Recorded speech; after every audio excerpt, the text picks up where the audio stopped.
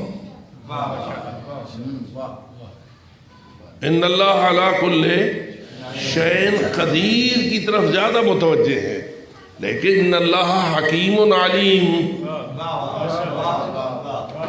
اس لیے کبھی کبھی اللہ کی شکایتیں کرنے لگ جاتے ہیں۔ سمجھ آئیے میری بات؟ مثلا اگر کسی خاتون پر، خاتون کی یہ صورت ہو، ایک بیٹی پیدا ہو، پھر دوسری پیدا ہو، پھر تیسری پیدا ہو، پھر چوتھی پیدا ہو، پھر پانچویں پیدا ہو، تو بتاؤ اس خاتون کی ویلیو اس کے اپنے گھرانے میں ڈاؤن ہوتی ہے یا اپ ہوتی ہے؟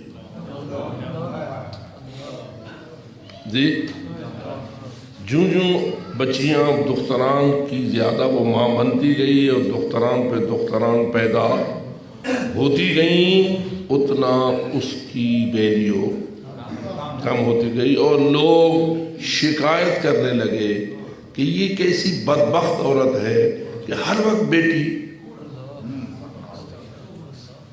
اور آپ دیکھتے ہیں ہمارے ماحول میں تو کبھی ساس لڑ رہی ہے، کبھی شوہر لڑ رہا ہے، کبھی طلاقیں ہو رہی ہیں، کبھی جھگڑے ہو رہے ہیں، کبھی رسیمے ہو رہے ہیں، کبھی جل نکل جاتا ہوں تو ہر وقت بیٹی کی ماں بن جاتی ہے۔ یہ ہوتا ہے ہمارے ہاں یا نہیں؟ جی، تو میں پوچھتا ہوں یہ بیٹی اس نے اپنے پیٹ میں خود بنائی ہے؟ ہمارا عقیدہ کیا ہے؟ کوئی عورت خود بیٹا یا بیٹی بنانے پر قادر ہے؟ اس کا شوہر قادر ہے، اس کا ڈاکٹر قادر ہے، اس کا مرشد پیر قادر ہے؟ پتہ نہیں ناراض ہو جائے گا۔ لوگ تو پیروں سے بھی بیٹے لیتے ہیں نا، تو کیا کوئی پیر اس بات پر قادر ہے کہ اپنی کسی مریدنی کے پیٹ میں بیٹا بنا دے؟ بات مسئلہ عقیدے کا ہے، پہلے اپنا عقیدہ صحیح کر۔ مثلا میں ایک سید زادہ ہوں، ٹھیک ہے، میں سید بھی ہوں، میں پیر بھی ہوں، میں تو نہیں مانتا کہ میں ایسا پیر ہوں کہ میں کسی کو بیٹا دے سکوں۔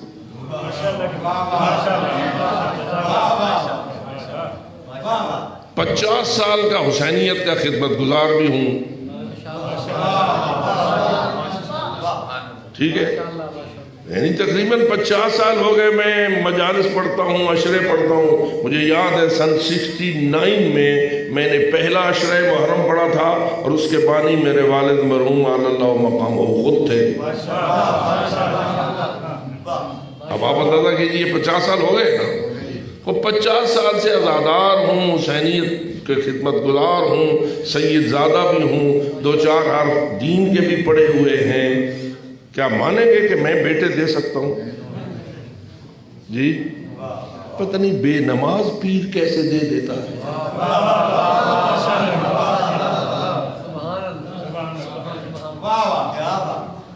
تو یہ فیصلہ یہ کس کا ہے، بیٹے دے یا بیٹیاں دے؟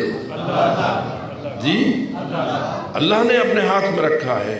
اب وہ کہیں بیٹے دیتا ہے، کہیں بیٹیاں دیتا ہے، کہیں زیادہ بیٹے دیتا ہے، کہیں زیادہ بیٹیاں دیتا ہے، کہیں بالکل نہیں دیتا ہے۔ اس کا کون سا فیصلہ بہتر ہوتا ہے؟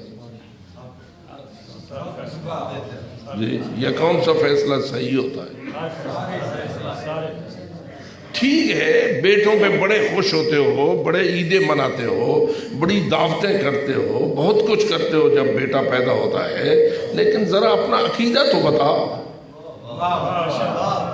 میں بیٹے کی پیدائش پر تجھے خوشی سے نہیں روکتا، لیکن اتنا تو بتا تیرا عقیدہ کیا ہے، بیٹے دینا کس کا اختیار ہے؟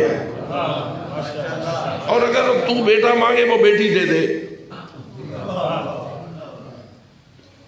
ایسا ہوتا ہے یا نہیں؟ ہم مانگیں بیٹا، ہم مولوی صاحب ہیں، مجھے یاد نہیں ہے کبھی کسی نے آ کے مجھے کہا ہو قبلہ صاحب دعا کیجئے اللہ مجھے بیٹی دے۔ شاید قبلہ صاحب کو کہتے ہو، عموماً لوگ کس کی دعا منگواتے ہیں؟ بیٹے کی۔ اب بیٹی کی دعا ہم بھی مانگ رہے ہیں، وہ بھی مانگ رہا ہے، بیٹا بیٹا بیٹا اللہ بیٹا دے، لیکن اللہ دے دیتا ہے بیٹی۔ تو وہ بیٹی دینا اللہ کا فیصلہ صحیح ہوتا ہے یا غلط ہے؟ جی تو مان کائنات اس کی ہے، نظام کا مالک وہ ہے، جو تیرا بیٹا ہے تیرا بیٹا بننے سے پہلے اس کی مخلوق ہے، جو تیری بیٹی ہے وہ تیری بیٹی بننے سے پہلے اس کی مخلوق ہے، اور وہ خالق اپنے نظام کی مصلحتوں اور حکمتوں کو خود بہتر جانتا ہے، کہاں بیٹا دینا ہے، کہاں بیٹی دینی ہے، کہاں زیادہ بیٹے دینے ہیں، کہاں زیادہ بیٹیاں دینی ہیں، کہاں کچھ نہیں دینا ہے۔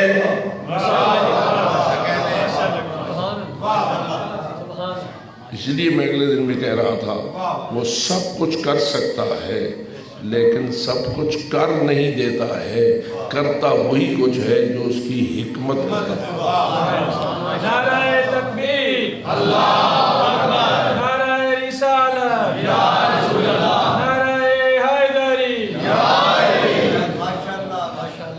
اور اس کا جو علم ہے وہ ازل سے ہے یا بعد کو سے حاصل ہوا ہے؟ جی خود کب سے؟ اس کی ذات بھی ازل سے ہے اور اس کا علم جی یہاں ذرا فرق کرنا اور سمجھنا اہل بیت کی توحید کیا ہے اور غیروں کی توحید کیا ہے۔ یہ باتیں بسا اوقات بہت کم مجلس میں بیان کرنے کا موقع ملتا ہے لیکن کبھی کبھی آ جاتی ہے۔ اللہ کا جو علم ہے اور جو اللہ کی ذات ہے یہ دونوں ایک ہیں یا علیحدہ علیحدہ؟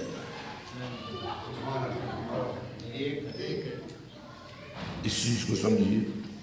مثلا پہلے اپنے بارے میں ہم سوچیں، ہم آ گئے تھے اس دنیا میں، ہمیں اپنا علم بھی نہ تھا،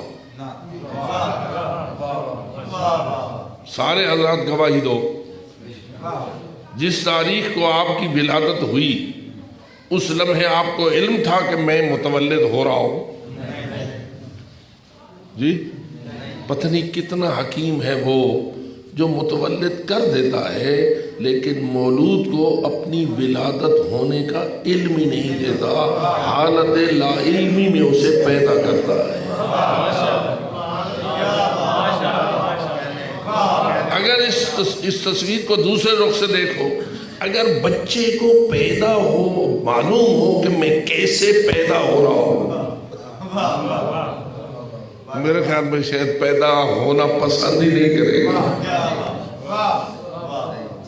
اخرجکم من بطون امہاتکم لا تعلمون شیئا، قرآن کھول کے کہتا ہے تمہیں اللہ نے اپنی ماؤں کے بطون سے اس حالت میں باہر بھیجا ہے لا تعلمون شیئا، تم کچھ بھی نہیں جانتے تھے،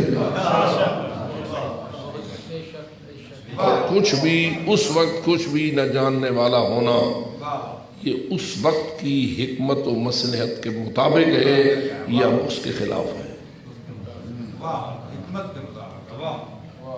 بچے کو جاہل مطلق پیدا کرنا، کوئی علم اس کے پاس نہ ہو، نہ اپنا نہ پرایا، ہر علم سے محروم پیدا کرنا، کیا یہ صحیح ہے یا کچھ نہ کچھ تو اسے علم ہونا چاہیے؟ آپ دیکھ رہے ہیں رو رہا ہے، رونے کا پتہ نہیں، ایسا ہی ہوتا ہے یا نہیں؟ بچہ جب پیدا ہوتا ہے روتا ہے یا نہیں؟ لیکن اسے پتہ ہوتا ہے میں رو رہا ہوں، دوسرے تو اس کی آواز سن کے سمجھ رہے ہوتے ہیں کہ رو رہا ہے، لیکن رونے والے کے خود اپنے رونے کا پتہ، ماں والا ہے ماں کا پتہ نہیں، باپ والا ہے باپ کو جانتا نہیں، بھوک لگی ہوئی ہے دودھ کو پہچانتا نہیں۔ بات سمجھ آ رہی ہے میری؟ اخرجکم من بطون امہاتکم لا تعلمون شیئا، تم کچھ بھی نہیں جانتے تھے۔ پھر کیا ہوتا ہے؟ آہستہ آہستہ اس کے شعور کا بٹن دبتا ہے اور وہ شعور میں آنے لگتا ہے۔ کیسے آتا ہے؟ ماما، بابا، نانا، چاچا، یہ چلتا ہے نا سلسلہ. وہ مائیں سکھانا شروع کرتی ہیں اور اس کا شعور بھی آہستہ آہستہ ڈیولپ ہوتا ہے. پھر وہ پہچانتا ہے یہ اماں ہے، یہ ابا ہے، یہ نانا ہے، یہ دادا ہے. ایسا ہوتا ہے یا نہیں؟ بچوں کو پالنے والے ہو. پھر وہ جو مطلق جاہل تھا آہستہ آہستہ علم کی وادی میں قدم رکھتا ہے. پھر آہستہ آہستہ 1 2 3 1 2 3 الف با با، اس میں اس کا قدم آتا ہے. اب وہ علم کی سیڑھی پہ آہستہ آہستہ چڑھتے چڑھتے چڑھتے چڑھتے امام خمینی بن جاتا ہے.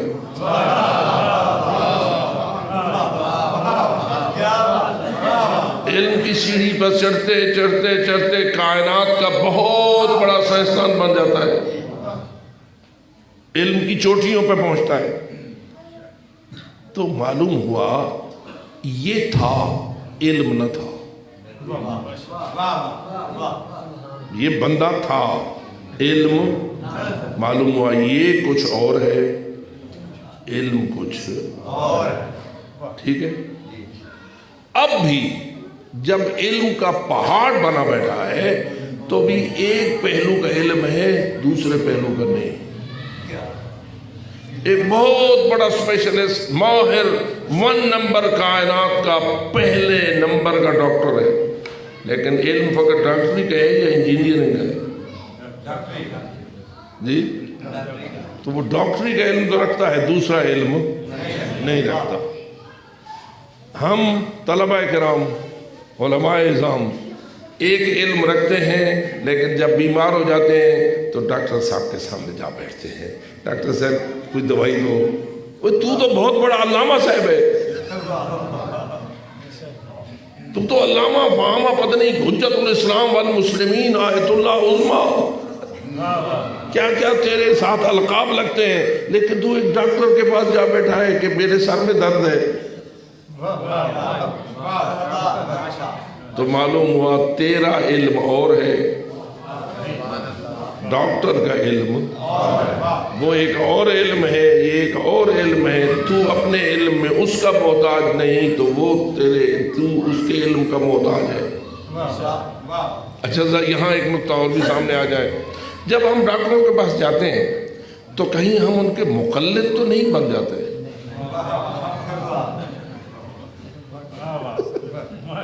اللہ کرے کہ میں آپ کو سمجھا سکوں.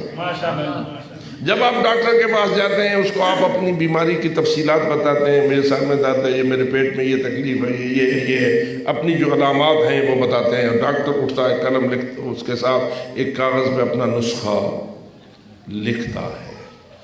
کیا تجھے حق ہے کہ تو ڈاکٹر کے ساتھ الجھے؟ یہ گولی کیوں لکھی ہے، یہ ٹیکہ کیوں لکھا ہے، ایسا کیا کیا گیا، ایسا کیوں کیا ہے؟ ڈاکٹر کے ساتھ الجھنا مریض کے لیے مناسب ہے؟ یا اس کو چیلنج کرنا، یہ کیوں لکھا ہے، وہ کیوں نہیں لکھا؟ جی کیا کرنا ہے تو نے یہ کچھ کرنا ہے. جو وہ لکھے گا سر تسلیم خم، وہ کہے گا جناب میرے ساتھ الجھنے کا کوئی فائدہ نہیں، یہ میں نے لکھ دیا ہے، جاؤ استعمال کرو اور پھر دیکھنا. یہ کہ میں نے کیوں لکھا ہے، کیوں نہیں لکھا، یہ میرے علم کا نچوڑ ہے، تجھے ماننا پڑے گا. تو کیا خیال ہے، یہ سارے ہم لوگ ڈاکٹروں کے مقلد بن جاتے ہیں یا نہیں؟ تقلید کسے کہتے ہیں؟ کسی کی بات بغیر دلیل کے ماننے. کسی کی بات بغیر دلیل کے، یہ دنیا میں بھی چلتا ہے تو دین میں بھی چلتا ہے. پتہ نہیں بات سمجھ آ رہی ہے یہ؟ وہ اپنے میڈیکل علم کا ماہر ہے، تو اس کا مقلد بن. وہ دین کے علم کا ماہر ہے، وہاں بھی اس کا مقلد بن. دنیا کے علم میں تو وہاں اس کو چیلنج نہیں کرتا، دین کے علم میں نخرہ کرتا ہے.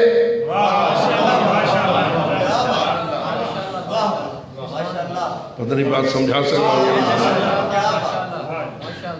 بھائی.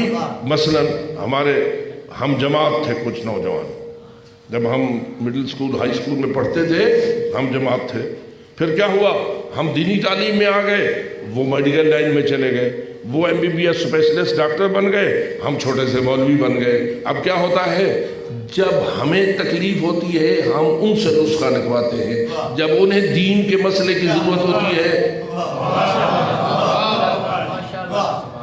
بالکل روزانہ کا یہ تجربہ ہے، جب ہم تکلیف میں ہوتے ہیں تو ان کے سامنے سٹول پر جا بیٹھتے ہیں اور وہ ہمیں نسخہ لکھ کے دیتے ہیں، اور جب انہیں دین کے علم کی ضرورت ہوتی ہے۔ میرا ایک دوست ڈاکٹر ہے، وہ بیچارہ بڑا دیندار ہے، اور جب چھٹیاں یا کچھ اچھا صورتحال ہوتی ہے وہ عمرے پہ نکل جاتا ہے۔ اچھا جب عمر میں جاتا ہے تو وہاں اسے مسائل درپیش ہوتے ہیں، کچھ نہ کچھ مسائل نئے آ جاتے ہیں، تو وہ وہاں سے ٹیلی فون کرتا ہے مجھے کہ قبلہ صاحب احرام یوں ہے میں کیسے کروں کیسے نہ کروں۔ اب وہ مکے میں بیٹھ کر مجھ سے دین پوچھ رہا ہے اور میں اس کے سٹول پر بیٹھ کر اس سے نسخہ دے رہا ہوں۔ وہ میرے علم کا محتاج ہے، میں اس کے علم کا محتاج ہوں۔ دونوں طریقے ٹھیک ہیں، یہ ایک ٹھیک ہے اور ایک غلط ہے، دونوں کی ضرورت ہے، دونوں کا تقاضا ہے۔ اب اگر وہ مجھ سے پوچھے آپ نے مجھے وہ فتویٰ بتایا تھا یہ کہاں سے لیا، تو میں کہتا ہوں میں نے آیت اللہ سیستانی کی کتاب میں پڑھا ہے، کیونکہ میں خود نہیں ہوں اتنا بڑا علامہ، میں پھر اپنے سے بزرگ علماء سے لیتا ہوں، وہ اسپیشلسٹ ہیں میں تو نہیں۔ وہ دین کے مثلا حج کے مسائل کے اسپیشلسٹ وہ ہے، وہ فرماتے ہیں میں تجھے بتا دیتا ہوں۔ پس معلوم ہوا MBBS بیچارے اوپر والوں سے لیتے ہیں تو ہمیں بھی لینے دو، اور اگر MBBS تجھے نسخہ دیتا ہے تو مان لیتا ہے تو ہماری بھی مان لے۔ پھر کھڑا ہو جاتا ہے ایک ممبر پر، تقلید حرام ہے، تقلید یہ ہے، تقلید وہ ہے، روز کرتا ہے تقلید، کرتا روز ہے، اور پھر تقلید کو خود اس کی مخالفت کرتا ہے۔ معلوم ہوا بیچارہ کورا ہے، اسے پتہ ہی نہیں ہے کہ تقلید ہوتی کیا ہے۔ نعرہ تکبیر، نعرہ رسالت، نعرہ حیدری، آواز بلند تر صلوات۔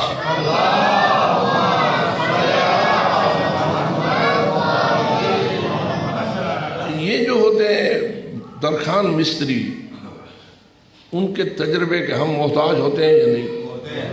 جی ہم نے مکان بنانا ہے تو ہم خود بخود سب کچھ حل کر لیتے ہیں یا کچھ ان سے فائدہ اٹھاتے ہیں؟ اور بالکل جو آرکیٹیکٹ ہوتے ہیں ان سے نقشہ بنوانے کا اٹھاتے ہیں، جو اسپیشلسٹ ہوتے ہیں تعمیرات کے یا علم انجینئرنگ کے، ان کے پاس جاتے ہیں، وہ کہتے ہیں نہیں جی شریعہ اتنا پڑے گا، اتنا نہیں پڑے گا، کیوں بے وقوفی کر رہے ہو؟ ہمیں کئی مرتبہ ہمارے وہ آ کے کہتے ہیں بھئی یہاں یہ 6 سوتر کا نہیں پڑے گا، یہاں 3 سوتر کا پڑے گا، یہ تمہیں کس بے وقوف نے کہہ دیا ہے؟ تو جو ماہرین کہتے ہیں ہم ان کے سامنے سر جھکا لیتے ہیں، یہ نہیں کہتے ہیں کہ میں علامہ صاحب ہوں، میں کیسے تیری بات مانوں، کیونکہ نہ مجھے کہنے کا حق ہے نہ وہ میری بات سنتا ہے، یعنی وہ مجھے کہے گا جس علم کے تم علامہ ہو وہ علم اور ہے، اس علم کا میں علامہ ہوں۔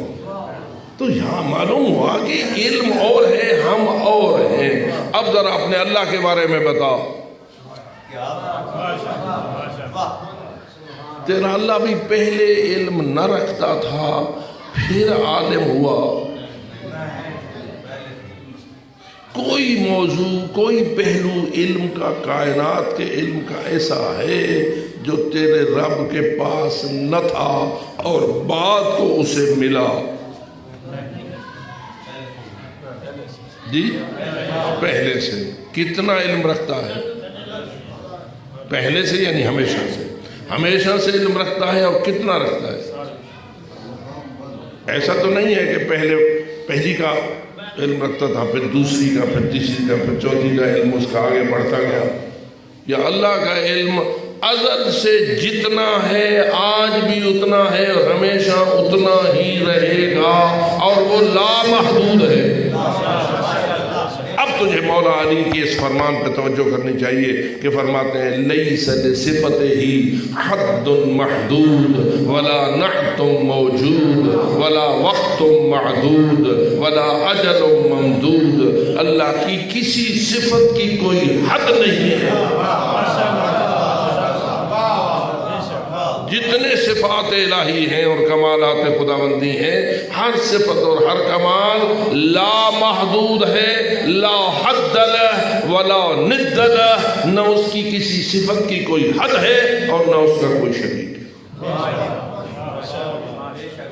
پتہ نہیں میں کچھ بات سمجھانے میں کامیاب ہوں، بآواز بلند صلوات پڑھیں۔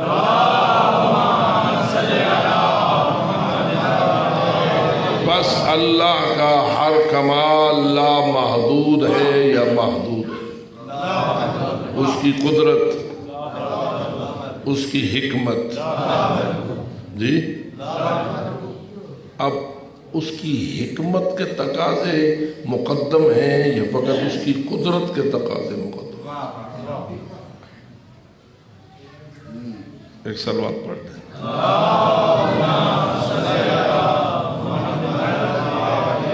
تھوڑا سا عقیدہ توحید کی گتھیوں کو سلجھانے کے لیے ذہن حاضر ہونا چاہیے۔ اس مجلس میں کام نہیں بنے گا جس میں فقط بیٹھا اس لیے ہو کہ آواز اونچی کب ہوگی اور میں نعرہ کب لگاؤں گا۔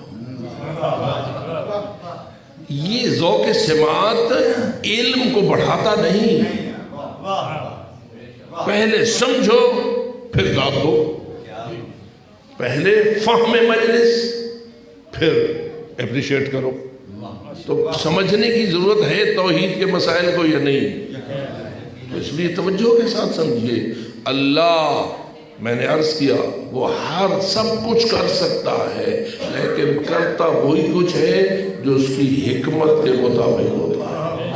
کوئی بھی بات جو اس کی حکمت کے خلاف ہو تو لاکھوں مرتبہ اس سے مانگ، تو کروڑوں قرآن سر پہ اٹھاؤ، تو لاکھوں مرتبہ آل محمد کا وسیلہ لے جاؤ، لیکن نہ آل محمد تیرا وسیلہ بنیں گے، اس لیے کہ آل محمد اس کی حکمت کو جانتے ہیں۔ اس لیے روایات میں یہ بات آئی ہوئی ہے کہ جو معصوم امام ہوتا ہے اس کے قلب کو اللہ اپنی حکمت کا ظرف بناتا ہے۔ میرا لفظ آپ تک پہنچا یا نہیں پہنچا؟ حدیث کا معنی ہے کہ امام کا جو قلب ہوتا ہے وہ اللہ کی حکمت کا برتن ہوتا ہے۔ یعنی کیا مطلب؟ امام کو پتہ ہوتا ہے کون سی بات میں حکمت ہے اور کون سی بات میں حکمت نہیں۔ اب اگر تو جائے مولا علی یا علی مدد اور مطالبہ ایسا کرے جس میں علی دیکھیں کہ اللہ کی حکمت اس میں ہے ہی نہیں، بات سمجھ آ رہی ہے مجھے؟ تو درخواست لے جائے، بے شک لے جا، لیکن تو ایک ایسا مطالبہ علی کی خدمت میں پیش کر رہا ہے کہ آپ میری شفاعت فرمائیے، میری سفارش فرمائیے تاکہ میرا یہ مطالبہ پورا ہو جائے، اور علی جانتے ہیں کہ یہ تیرا مطالبہ غیر حکیمانہ ہے، تو کیا وہ تیری شفاعت کریں گے؟ تیرے لیے درخواست کریں گے؟ یہ ان کی شان کے ہی خلاف ہے، ان کی شان کے، کیونکہ یہ حکمت کے خلاف ہے، اور اللہ نے گویا قسم کھائی ہوئی ہے کہ میں اپنی حکمت کے خلاف کوئی اقدام نہیں کروں گا، کیونکہ حکمت کے خلاف اقدام کرنا کسی نادان کا کام ہوتا ہے۔ اللہ تو علی جیسے دانا کا خالق ہے۔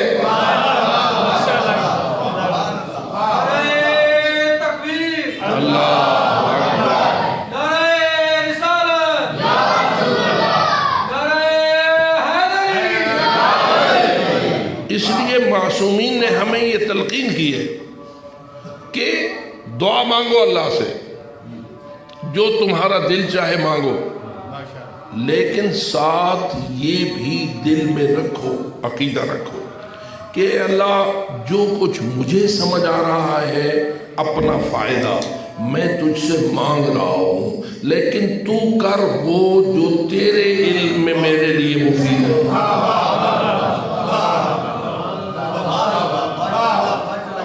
اگر دل ہوگا اور عقیدہ ہوگا کہ میں تو اپنے علم کے مطابق مانگتا ہوں، مجھے جو سمجھ ہے، مجھے جو عقل ہے، میں اس کے مطابق تجھ سے ایک مطالبہ کر رہا ہوں، لیکن اے اللہ چونکہ تو علیم بذات ہے اور تو ہر چیز کو بہتر جانتا ہے، محیط علی کل شیء ہے، تو فائدہ اور نقصان سب سے بہتر جانتا ہے، لہذا میں نے اپنی سوچ کے مطابق تجھ سے التجا کر دی، آگے تو کر وہ جو تیرے علم میں میرے لیے مفید ہو۔ اب اگر اللہ نے وہ کام ویسے نہ کیا جو میں چاہتا تھا تو کیا خیال ہے، میں ناراض ہوں گا یا نہیں؟ میں چاہتا تھا کہ ایسا ہو جائے، مثلا میں چاہتا تھا مجھے بیٹا مل جائے اور اللہ نے مجھے بیٹا نہ دیا، اس لیے نہ دیا کہ اللہ جانتا تھا بیٹا اس کو نقصان دے گا۔ پتہ نہیں بات سمجھ آتی ہے؟ کئی بیٹے ایسے ہوتے ہیں نا کہ جن کے بارے میں باپ کو بالآخر کہنا پڑتا ہے تو جمنے مر گیا ہو۔ ایسا ہوتا ہے یا نہیں؟ بعض بیٹوں کے بارے میں ایک مرحلے پہ آ کے باپ یہ کہتے ہیں تو پیدا ہوتا ہی مر جاتا تو اچھا تھا، تو ایسا کوئی بدبخت ہے۔ تو اس کا مطلب یہ ہوا کہ ہم اللہ سے بھی یہی کہیں نا، اے اللہ مجھے وہ دے جو میرے فائدے میں ہو۔ اس کا نتیجہ کیا ہوگا؟ اگر ہمیں اللہ ہماری منشا کے مطابق نہیں دے گا تو ہم اللہ کی شکایت نہیں کریں گے، اسی بات پر مطمئن ہو جائیں گے اگر اللہ نے مجھے نہیں دیا تو اسی میں میری بہتری ہے۔ مثلا ایک اور مثال دیتا ہوں، اگر میں اللہ سے دعا مانگوں، اے اللہ مجھے $1 بلین دے، تو جو ہے یہ دعا بڑی مزدار دعا ہے یا نہیں ہے؟ لیکن میرا کوئی استاد مجھے کہے پہلے ذرا بول تو صحیح اس $1 بلین کو کیا کرے گا ہے؟ اور میں کہوں کہ میں مثلا ایک سینما کھولوں گا، میں ایک ایسا کاروبار کروں گا، اور پیسے پہ پیسہ بڑھاؤں گا، کچھ سود پہ چلا دوں گا، کچھ یہ کر دوں گا، وہ کر دوں گا، تو میرا جو نیک استاد ہوگا وہ کہے گا تیری یہ دعا اللہ کرے کبھی قبول نہ ہو،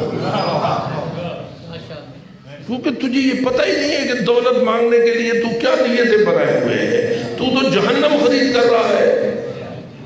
$1 بلین مانگ کر جہنم خرید کر رہا ہے یا جنت جانا چاہتا ہے؟ تو تیرا اگر منصوبہ ہی جہنمی ہے تو تجھے اللہ کیوں $1 بلین دے؟ میں آپ سے پوچھتا ہوں اگر آپ کو $1 بلین مل جائے ہر ایک کو تو کیا کرو گے؟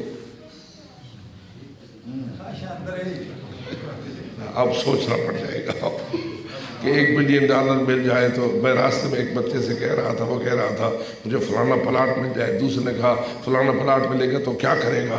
میں فوراً اسے بیچ دوں گا اور 40 لاکھ کی ایک گاڑی خرید کر دوں گا۔ اچھا، میں نے کہا اس گاڑی کو کیا کرے گا؟ پھر میں ریٹ پر چلاؤں گا۔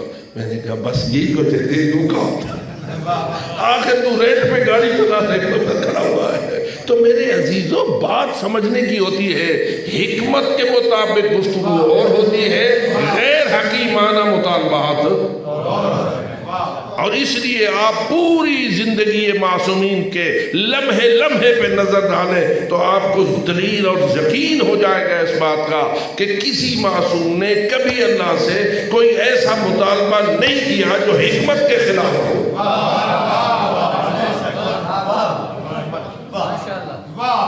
کیوں نہیں کیا؟ اس لیے کہ اللہ نے ان کے قلوب کو اپنی حکمت سے بھر دیا، اپنی حکمت کے ظرف بنا دیا ہے۔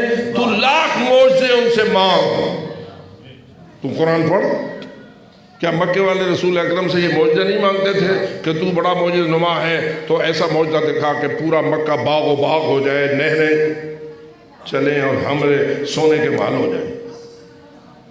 ذرا قرآن پڑھ، سورہ انعام پڑھ، اس میں مکے والے رسول اکرم سے یہ مطالبے کرتے رہے یا نہیں؟ خوب رسول اکرم نے ان کے مطابق اللہ سے دعا مانگی؟ بولو کیوں؟ بات سمجھ آئی یا نہیں؟ اس لیے کہ رسول کو وہی مطالبہ ماننا ہے جو اس کی حکمت کے مطابق ہو. اگر حکمت کے خلاف کوئی کہے اس کو مسترد تو کر سکتے ہیں، حکمت کے خلاف درخواست نہیں کر سکتے، کیونکہ اس سے رسول کی ویلیو ڈاؤن ہوتی ہے، رسول کی ویلیو محفوظ نہیں رہتی. رسول کی گفتگو میں حکمت ہو تو رسول ہے. والذی بعث فی الأمیین رسولا منہم یتلو علیہم آیاتہ ویزکیہم، آگے بڑھئے، ویعلمہم الکتاب والحکمہ. اللہ کا نبی آیا ہی حکمت کی تعلیم دینے کے لیے، اور پھر فرماتا ہے انا مدینۃ العلم وعلی بابها، تو ساتھ ہی فرماتا ہے انا دار الحکمت وعلی بابها، میں علم کا مدینہ ہوں، علی اس کا دروازہ ہے. میں حکمت کا گھر ہوں، علی کے پاس فقط علم ہے، یہ حکمت بھی ہے. جی بولیے، کیونکہ ہمارے ہاں تو علم پہ زیادہ بہت زور دیا جاتا ہے نا کہ علی باب مدینۃ العلم ہے، لیکن علم بھی تب فائدہ دیتا ہے جب حکمت کے سائے تلے ہو.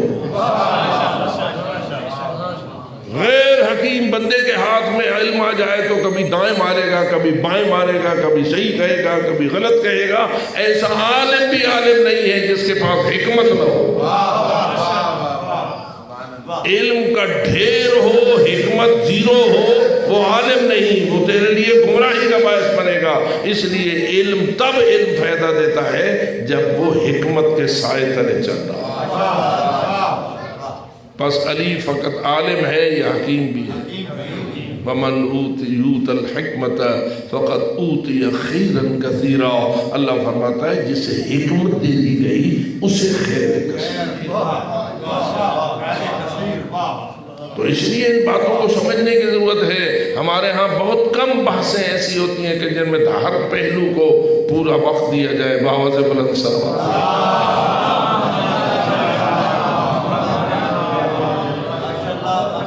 ہمارے لوگ بھی بسا اوقات ایسے سوالات اٹھا لیتے ہیں کہ جن سوالات کے جوابات میں ان کو متوجہ کرنا پڑتا ہے. بابا تیرا سوال جو ہے وہ غیر حکیمانہ ہے، حکمت کے مطابق گفتگو اور ہوتی ہے، اور غیر حکیمانہ سوچیں اور ہوتی ہے. شیعہ وہ ہوتا ہے جو دروازے علم کبھی گدا کر ہو تو باب الحکمت کبھی گدا کر ہو.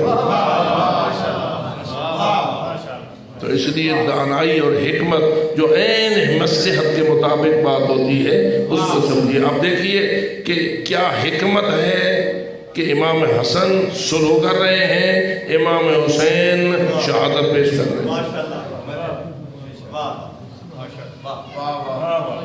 ظاہراً بہت سارے لوگ ہیں کہ جو کہتے ہیں جی یہ کیا ہوا، ایک شہزادہ حکمت سلو کر رہا ہے، دوسرا جنگ کر رہا ہے. اگر سلو والا حدیث صحیح ہے تو جنگ والا غلط ہے، اگر جنگ والا صحیح ہے تو سلو والا غلط ہے. لیکن ہمیں کہنا پڑتا ہے ہٹ جا اس بات سے، جس نے سلو کی ہے اس کی سلو میں حکمت ہے، اور جس نے سر کٹایا ہے اس کی شہادت میں حکمت ہے. اس لیے علماء نے کہا اگر امام حسین حسن کی جگہ ہوتے تو سلو کرتے، اور اگر امام حسن حسین کی جگہ ہوتے تو شہادت دیتے. بہت سارے لوگوں نے یہ کہا تو ہمیں کہنا پڑا جی حضرت امام حسین حضرت امام حسن بڑے نرم مزاج تھے اور امام حسین ذرا تیز مزاج تھے.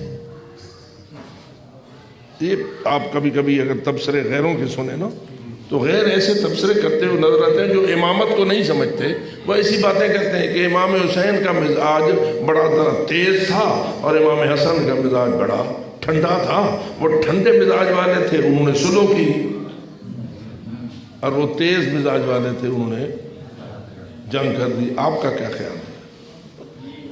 توجہ رہے. عملاً تو سلو بھی ہوئی ہے اور قیام بھی ہوا ہے، لیکن حقیقت کیا ہے؟ تو جواب یہ ہے بابا امام وہ نہیں ہوتا جو مزاج کا غلام ہو، امام وہ ہوتا ہے کہ مزاج جس کا غلام ہو.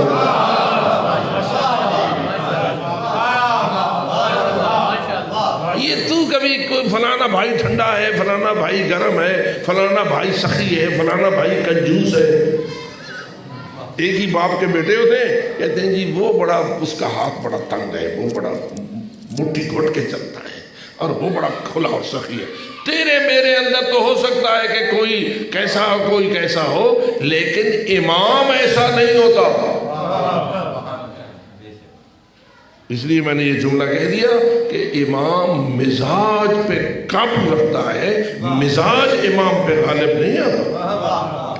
حضرت ایک امیر المومنین نے کیا کیا انداز اپنایا، مکے میں کیسے تھے، مدینے میں کیسے تھے، وفات رسول کے بعد کیسے تھے، اپنی حکومت کے وقت کیسے تھے۔ علی کب سے شیر خدا تھے؟ ذرا تھوڑا سا میرے ساتھ چلیے، میں چونکہ سوال کرتا ہوں تاکہ آپ کو سوچنے کا موقع ملے۔ علی شیر خدا ہیں کب سے؟ حضرت سے۔ تو مکے میں کیا تھا؟ مکے میں شیر خدا تھے، تو پھر سارے بیچارے مسلمان مکہ چھوڑ کے جا رہے ہیں حبشہ، چلے گئے یا نہیں؟ ان کا سالاری کون کر رہے تھے؟ حضرت جعفر طیار۔ ٹھیک ہے، کس نے بھیجا؟ نہیں، حبشہ کس نے بھیجا؟ پاک رسول نے بھیجا۔ سب کو کہا کہ حالات تمہارے لیے ٹھیک نہیں ہے، یہاں تمہیں ہر وقت تنگ کیا جاتا ہے، مارا پیٹا جاتا ہے، تمہاری بےزتی توہین ہوتی ہے، اور وہاں نجاشی بادشاہ کم ہے تو کافر لیکن عادل تو ہے، ظالم تو نہیں نا، تم وہاں چلے جاؤ۔ اور حضرت جعفر طیار کو ان کا سالار بنا دیا، اور وہ کاروان لے کے حبشہ چلے گئے۔ میں کہتا ہوں یا رسول اللہ، آپ کے پاس شیر خدا نہیں ہے؟ تھے شیر خدا علی اس وقت بھی یا نہیں؟ تو کیا رسول پاک حکم نہیں دے سکتے تھے شیر خدا اب لے تلوار، نکال ذوالفقار، اور یہ جو میرے کلمہ پڑھنے والوں کو ذلیل و خوار کر رہے ہیں اور تنگ کر رہے ہیں، ان کی سر کو بھی کر۔ کیا خیال ہے، علی کر سکتے تھے یا نہیں؟ جی، تو تیرے رسول نے اس وقت شیر خدا کو اس مقصد کے لیے کیوں حکم نہ دیا؟ اب جواب کیا آئے گا؟ شیر خدا تو شیر خدا ہے،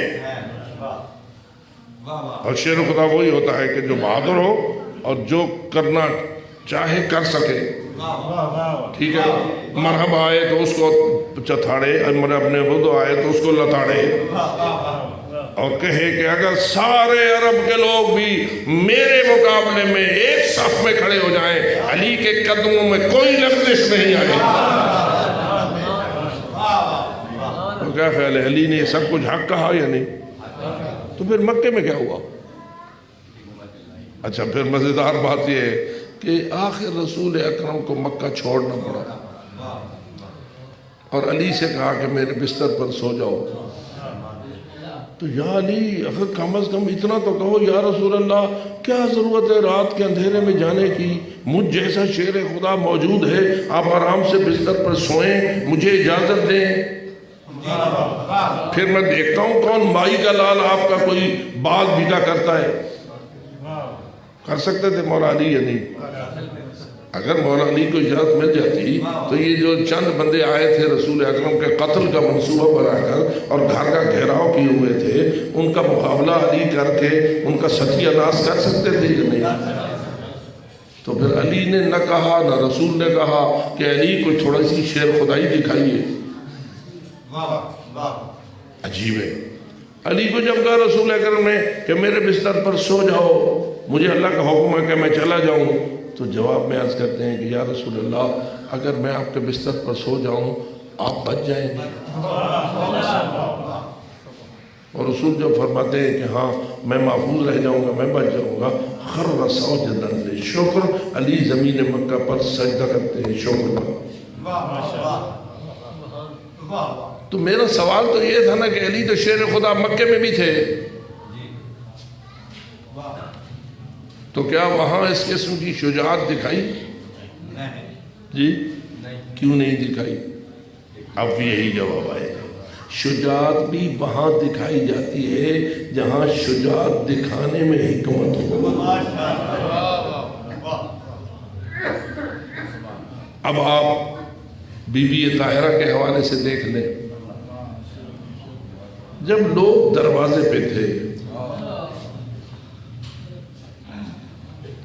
دھمکی دے رہے تھے گھر کو آگ لگانے کی، یہ کون سا گھر تھا اور یہ دروازہ کون سا تھا؟ کسی سے چھپی ہوئی بات نہیں ہے، سارے مانتے ہیں کہ اس دروازے پہ رسول رک کر کرتے تھے السلام علیکم یا اہل بیت النبوہ انما یرید اللہ لیذہب عنکم الرجس اہل البیت ویطہرکم تطہیرا۔ روایات کہتی ہیں کہ دروازے رسول اور دروازے مسجد کے درمیان زہرا کا دروازہ تھا، جب رسول مسجد کو جانا چاہتے تھے تو دروازے پہ رک جاتے تھے، دروازے کے کیواڑوں کو پکڑ لیتے تھے، رخ در زہرا کی طرف ہوتا تھا اور پڑھتے تھے السلام علیکم یا اہل بیت النبوہ، اور پھر پڑھتے تھے انما یرید اللہ لیذہب عنکم الرجس اہل البیت ویطہرکم تطہیرا۔ جاتے ہوئے بھی یہی عمل دہراتے تھے، پھر مسجد سے فارغ ہو کر واپس آتے تھے تو یہی عمل دہراتے تھے۔ میں کبھی کبھی سوال کرتا ہوں یا رسول اللہ، اگر آیت تطہیر بیٹی کو سنانا ہے تو گلی میں کیوں پڑھتے ہو؟ اندر چلے جاؤ، گھر آپ کا اپنا گھر ہے، بیٹی کا گھر ہے، اندر جاؤ، بیٹی کے سر پہ دست شفقت رکھو، آیت تطہیر کی تلاوت کرو، سلام پیش کرو، پھر واپس آ جاؤ۔ یہ کیا طریقہ ہے کہ اندر نہیں جاتے ہو، گلی میں کھڑے ہوئے ہو، جاتے ہوئے بھی پڑھ رہے ہو، آتے ہوئے بھی پڑھ رہے ہو، 5 نمازیں ہیں تو 10 مرتبہ روزانہ آپ در زہرا پہ آیت تطہیر کی تلاوت کر رہے ہو، اور بعض روایتیں کہتی ہیں 8 مہینے بعد، 9 مہینے بعد، 6 مہینے ذکر کرتی ہیں کہ رسول اس عمل کو دہراتے رہے۔ میں پوچھتا ہوں یا رسول اللہ، آخر اندر کیوں نہیں جاتے؟ گلی میں ایسا کیوں کر رہے ہو؟ تو رسول کا عمل مجھے پکار کے کہے گا میں بیٹی کو سنانے کے لیے نہیں پڑھ رہا، میں اپنی امت کو سمجھانے کے لیے پڑھ رہا ہوں، کیونکہ اس امت کے مومنین آ رہے ہیں، جا رہے ہیں، نماز کا وقت ہے، نمازی آ رہے ہیں، نمازی جا رہے ہیں، سارے مدینے والے ہیں۔ ان مدینے والوں کو سکھانا اور سمجھانا چاہتا ہوں، اس دروازے کی عزت کرنا، اس گھر کا احترام کرنا، ان اہل البیت کی عزت کو مت بھولنا، ان کی شان کو طاقت نسیاں کے حوالے نہ کرنا۔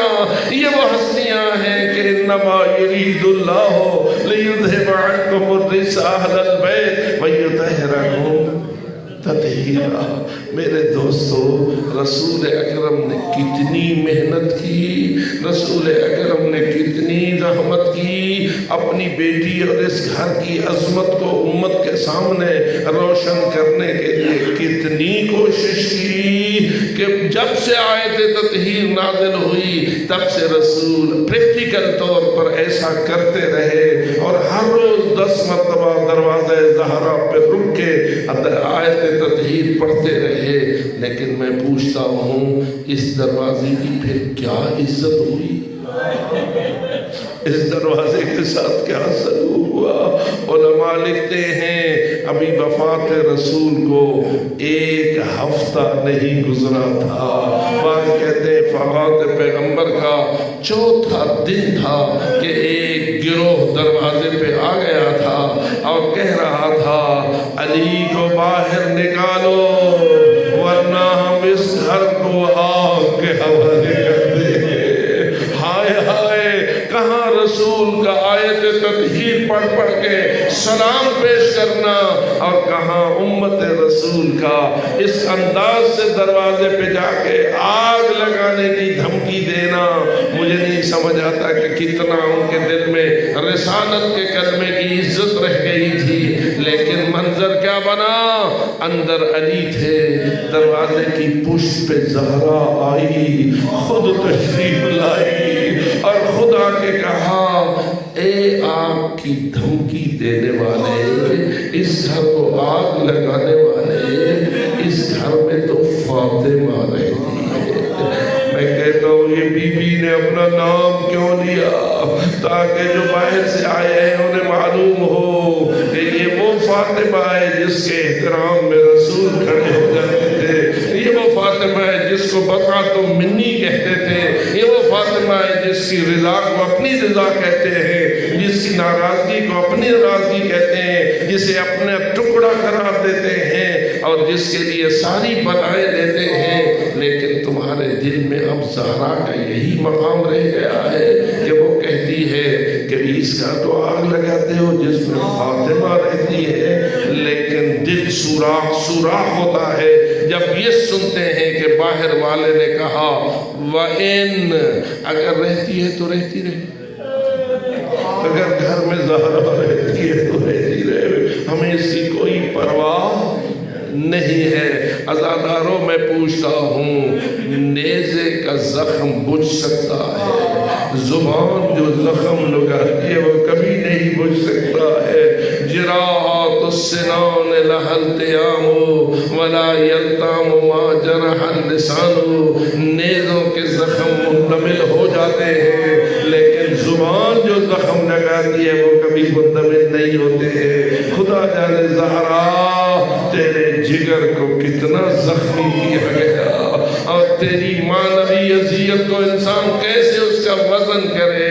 یہی وجہ ہے کہ باہر سے جب کسی نے کہا وَإِن، رہتی ہے تو رہتی رہے، تو اندر سے زہرا کی چیخ بلند ہوئی اور آواز آ رہی تھی وَأَبْتَا یا رسول اللہ، ہائے میرے بابا، ہائے اللہ کے رسول بابا، ماذا لقینا بعدک، ہم تیرے بعد کیا کیا دیکھنے میں مجبور ہو گئے، کن حالات کا شکار ہم ہوئے۔ لیکن عزاداروں بات کیا دھمتی تک رک گئی نہ، روایت کہتی ہے آگ لگی بھی ہے، دروازہ جلا بھی ہے، دروازے کو دھکا بھی ملا ہے، اور نتیجہ یہ نکلا ہے کہ بنت رسول، جگر گوش ہے رسول، بضعۃ الرسول، در و دیوار میں اتنی پھسی ہے اور اتنی پھچی ہے کہ آواز آئیے فضا حلمی الی وسندینی الى صدرک انہم قتلوا ما فی احشائی، آؤ فضا مجھے سنبھالو، مجھے سینے کی ٹیک دے کے بٹھاؤ، انہوں نے میرے پیٹ کی امانت کو قتل کر دیا ہے، انہوں نے میرے بدن کی امانت کو قتل کر دیا ہے۔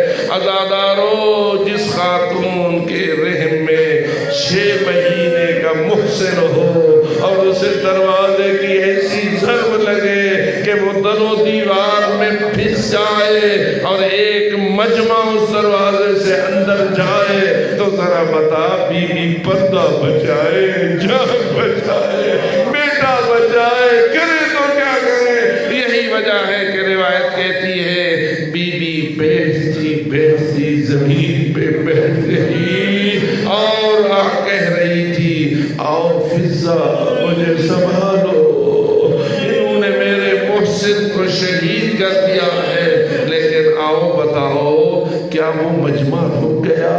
کیا انہیں زہرا کا احترام کیا؟ کیا انہیں بطول کے دردوں کا احساس کیا؟ خدا جانے وہ لوگ کیسے تھے جو رش کر کے اندر داخل ہو گئے۔